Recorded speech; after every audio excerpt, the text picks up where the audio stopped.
Hi అండి, welcome back to my channel Anu's kitchen. ఇదొక మంచి రెసిపీ, బలమైన రెసిపీ.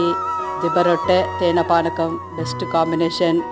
పొట్టు మినపప్పుతో మరి రైస్తో చేస్తున్నాను. చాలా టేస్ట్గా ఉంది, మీరు ట్రై చేయండి. 1 కప్పు పొట్టు మినపప్పు తీసుకున్నాను. 1.5 కప్పు రైస్. 4 అవర్స్ నానబెట్టి మిక్సీకి వేయడము. రైస్ని కొద్దిగా బరకగా వేయాలి. ఇలా 2 కలిపేసి సాల్ట్ వేసి ఇంకా వేయడమే. పని చాలా తక్కువ అండి రెసిపీకి. బలం మాత్రం బాగా వస్తుంది. పిల్లలు కానీ పెద్దలు కానీ చాలా మంచిది.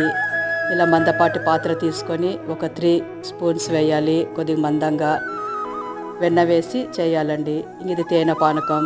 బెల్లము వాటర్ వేసి కొద్దిగా తీగ పాకం వచ్చి సోంపు యాలకుల పొడి వేయాలి. దానికి చాలా బాగుంటుంది. పచ్చడితో అయినా తినచ్చు. ఇలా పానకంతో అయినా తినచ్చు. మీరు ట్రై చేయండి. బాయ్ అండి.